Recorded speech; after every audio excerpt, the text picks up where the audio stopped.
Cheers, guys. Epix 911, welcome to the Saturday, August 19th, 2017 edition of VR News. Hopefully you guys had a kick-arse game on Friday and your weekend's off to a good start. Mine sure as heck is. Let's dive right into VR, starting with this first story. Back in high school, being a very geeky and sporty guy, I was into just a lot of different things, among them English, literature, and drama.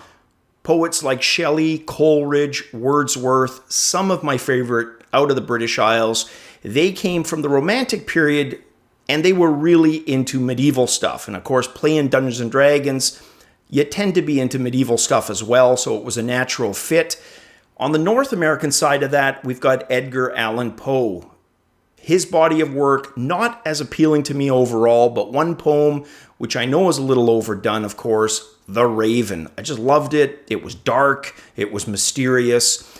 And if you are at all open to that sort of thing and you want to hear a really good reading of that poem, check out Christopher Lee's take on it. His interpretation, one of my favorite. I'll link it in the description below. You can check that out. Well, Thomas Piszczeka, probably just butchered his name. He's basically come up with a straight adaptation of The Raven. Not surprisingly, it's called The Raven VR. Includes the entire set piece. You've got the fireplace, the portrait, and of course, the Raven. So if that is at all something you're interested in, you can pick it up for free for the Rift. The computer demo scene, admittedly nowhere near as big as it was in the 80s and 90s when 8-bit and 16-bit crews battled to outdo each other to try to wring out every little megahertz and graphical processing power tidbit from their PCs.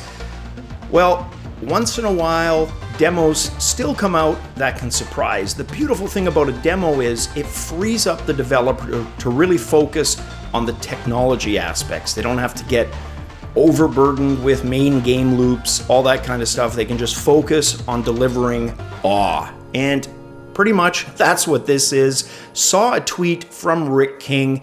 It was basically a link to developer Giant Form Entertainment's Aircar Demo. Now, I noticed a few of you, Paradise is one name that I remember, being on that channel rather, where the demo is located back in January. And back then it was just, here's our status to date. Well, 3 days ago, they actually released that demo, and damn if it isn't visually absolutely frickin' stunning. Very, very much Blade Runner sci-fi in terms of the aesthetics, which is awesome as far as I'm concerned. The weather effects, like I said, those little concentrations on technology, just awesome. The lighting, for example, go by a building and the way the light reflects off the cockpit or the shadows, just amazing. You gotta check it out. It's available for free, so if you've got a Rift, just go to the Oculus store. You can find it under the gallery apps. Now, it does beg the ultimate question, and that is, what the heck is Giant Form Entertainment working on? They've been really mum on that. Is it a game? Was this just a one-shot kind of showing their technical prowess? Or is it going to lead to something even more amazing? I don't know, but if I find out, I will let you guys know.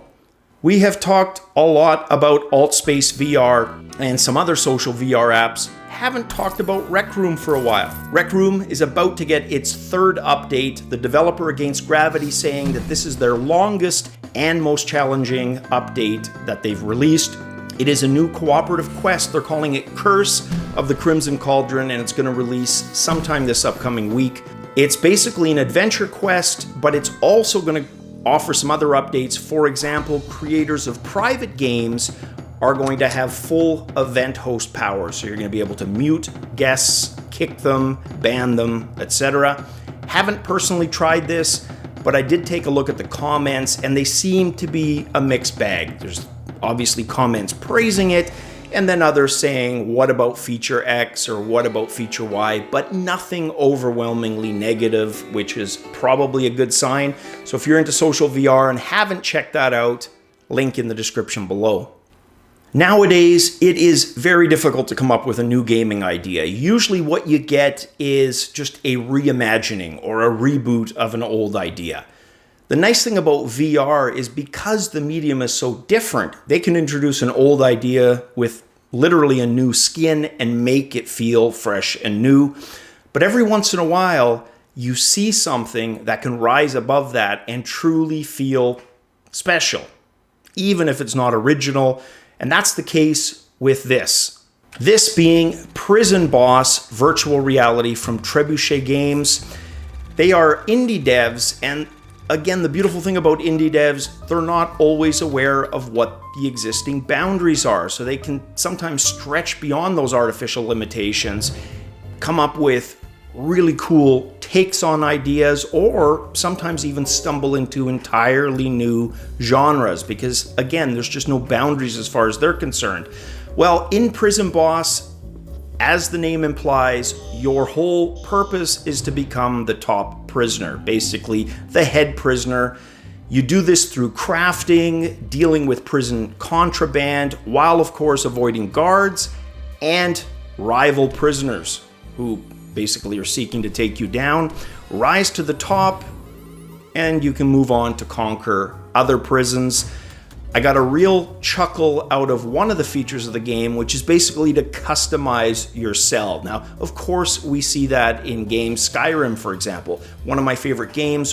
One of the things that mods have done is allow you to have your own house, which you can put stuff that you've stolen or quested for out on display, kind of just an ego thing for your character. Well, they do the same thing here, only it's prison style. So dodgy microwave ovens that you probably wouldn't want to ever turn on for fear of literally killing yourself, and just other props like that. I just got a real chuckle out of that. It definitely looks funny. So like I said, it's not a new genre. We've seen stuff like this before, but I love the fresh take of using the prison as a setting for a crafting expansion game. Very cool. According to Trebuchet Games' Vincent Brunet-Dupont, his quote, "Prison Boss VR is a crafting and trading game using room scale to turn your VR space into a jail cell. Craft cigarettes, alcohol, cookies for other inmates, customize your cell as your reputation grows, and earn cash to buy new materials and furniture."